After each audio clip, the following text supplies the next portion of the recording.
Well, good morning and welcome back to Cityline, our Valentine's Day edition. And with me, talking about Valentine's Day, is the American Heart Association.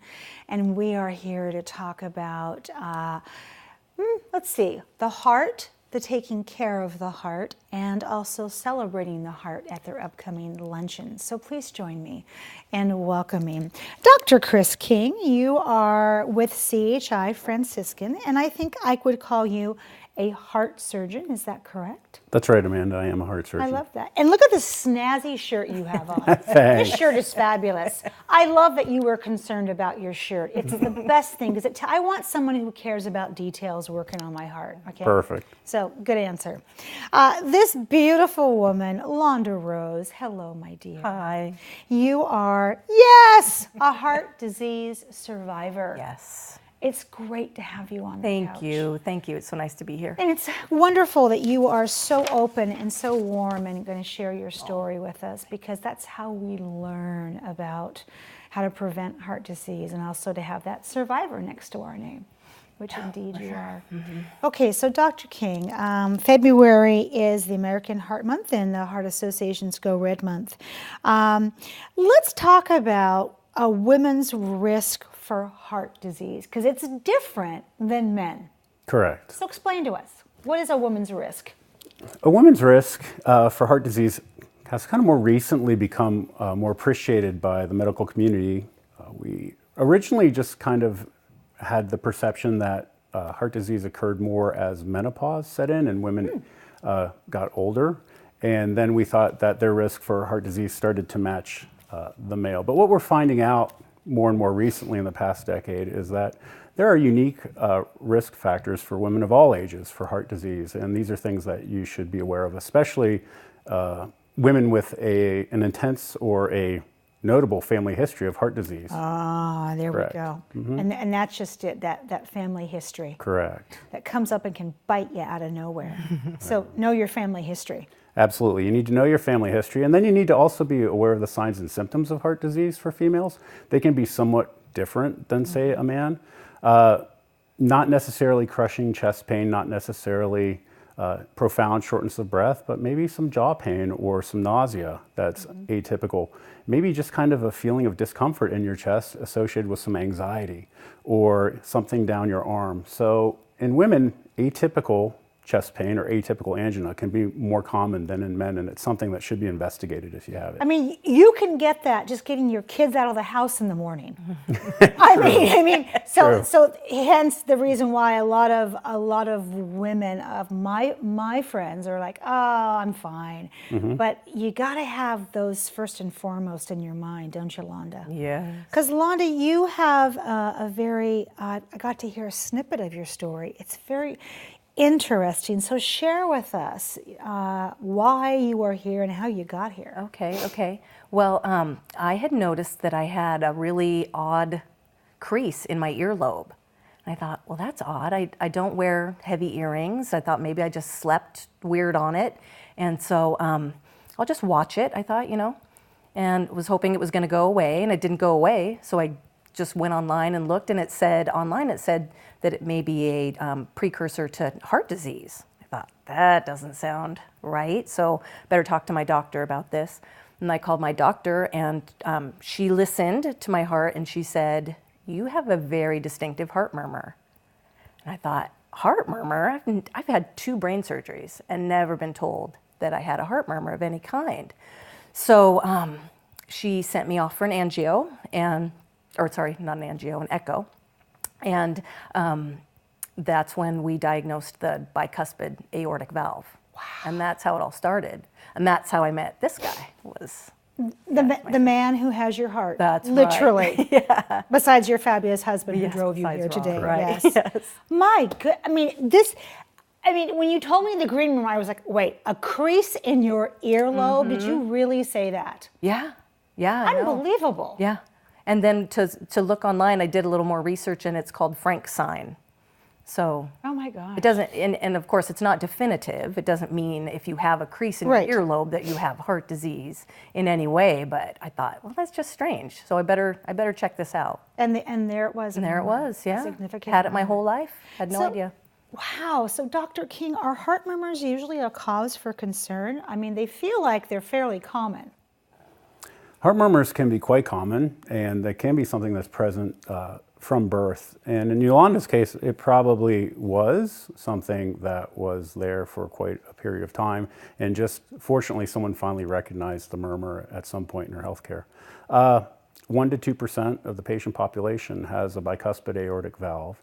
And so it's something that if you know that you have a heart murmur at a young age, you should be seeing a pediatric cardiologist and get an echocardiogram or an ultrasound of your heart to go ahead and confirm the diagnosis, and then to follow the progression of the disease, because Yes. the bicuspid valve doesn't have normal blood flow through it and tends to accumulate disease prematurely. Right. So let's get a good baseline, good bar to look at. And it's something also that most people actually, when they turn 18, they kind of think, well, I'm kind of done. Nothing's really happened. You know, we're young, we're 20, we want to go out and have some fun. And you kind of get lost to follow up with your doctor. But it's something that you need to keep seeing a doctor about, because at some point it may need to be addressed.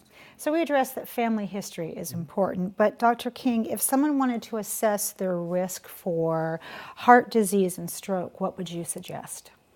I think the best thing is to start with a good primary care doctor, Yes. someone that you trust, someone that you Just like, talking about that. someone that you can have a good conversation with, someone who you can develop a relationship with over a period of time, someone that you can share your signs and symptoms, possibly of chest pain or dizziness or this is impaired just not vision. like me. I don't feel like Correct. me, and they understand what me is. Exactly.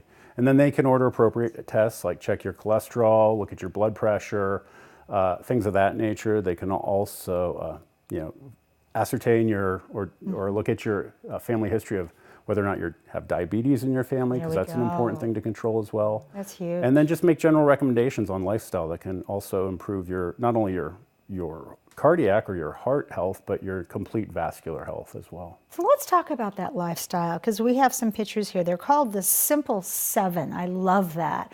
It's a great catchy phrase you can remember. So let's walk through those pictures and let's talk about what is the Simple 7 here. So the first picture is get active, and that kind of seems obvious, but for a lot of people that's tricky. You need about 150 minutes of moderate aerobic exercise a week and 75% of something more vigorous. You can double that without harm. It's only going to be more beneficial for you to go ahead and get active and do something. Exercise will help you maintain your weight better. It will help you control your diabetes better and basically just make you overall more healthy. Okay. Eating better, I like to say everything in moderation, except sugar and salt should probably be limited to some degree. And especially if you're diabetic, you need to limit your sugar. Losing weight will come with watching your diet and increasing your activity. So I think that's an important thing to keep in mind, not necessarily something that should be neglected. Controlling your cholesterol. Big one. It's very important, especially with the strong family history. Get a blood draw, know your cholesterol, get on the proper medications, and take them regularly. Correct. Managing your blood pressure is right along the same lines. 120/80 is what we consider normal, and that's a goal that we can all shoot for. Your doctor can help you with medications to achieve that goal. Again, you need to take your medications regularly. Yes. And reducing your blood sugar goes along with diet. Diet can be one way to control your blood sugar. There are oral medications that can help you control your blood sugar, and there are also injections, if it progresses that far, that you can use to control your blood sugar. And of course, the only thing I say not in moderation is cigarettes. Yeah, there's no gray zone here. There's Just no gray. stop smoking. You have to stop smoking. You really do. I take care of many people who don't stop smoking and they just continue to harm themselves. So you need to really stop smoking. Yeah, how do you ever get ahead of it if Correct. you're doing that? So Landa, based upon your experience, what have you learned about heart disease? I've learned that recently I learned that heart disease was the #1 killer of women I knew and that. men. And it can be prevented. Yes, and I had no idea. And I think it's something that you need to take seriously. If it's, again, no smoking is huge. Yes. Diet, know your numbers. Right. Know your blood pressure. And what do you want women specifically to know? Listen to your gut. If Your body. Gut, yes. If Yeah. your gut's telling you something's wrong, listen to that. It's you have to take care of yourself as well as everyone else. So. And many times we are the last people that we take care of because we're busy doing and taking care of other things besides ourselves or people. Yeah, and for you, know your earlobes. Not to laugh at that, but oh my God, I mean, we need to get you a T-shirt with just an earlobe crease on it. Pay attention when something seems off. Well, if you feel like something's right. off, it's probably off. They always say that, like know the moles on your body. You just really need to understand that, and because you are your first form of diagnosis, and then we get Dr. King, which we're lucky to have. If the viewers want to know more about women and heart disease, where do you suggest they go? American Heart Association, for sure. That was the first website I went to when I was diagnosed. Absolutely. First place. Yeah. And for you, what's the one thing that we can do? Know our numbers? Absolutely. You need to know your numbers. You need to follow up with your physician on a regular basis. Don't just go once and then come back 5 years later. Should be kind of an annual event. You need to follow your numbers. You need to be compliant with your medications. Thank you. Yeah, you need to be compliant with your medications. That's probably one of the hardest things for us as care providers to get across to people, is that you need to really be your own advocate and prioritize your own health and take those steps necessary to make sure that you're taking care of you, and then we can help. That makes it makes perfect sense, but it's like the medicine's not going to take itself. You've got to take the medicine and have a commit here. So we have the Go Red Luncheon, which is March 13th. I love this luncheon. My birthday. It's your birthday. Well, then you're going to be there, aren't you? I love should that. be there, So double trouble on that day for you. It's at 10:30 a.m. at the Hotel Murano. Beautiful picture here, and we've been showing the website where people can get tickets. And I recommend that every woman out there attend this luncheon. It is a real sisterhood, and it's packed full of information. Thank you, both of you, for being here today. Thank you. You for saving lives, and you for saving yourself. Thank you. Thank you, Sweet Pea. When we come back in these seats on the comfy couch, we will have Symphony Tacoma will be here. You don't want to miss that. We'll be right back.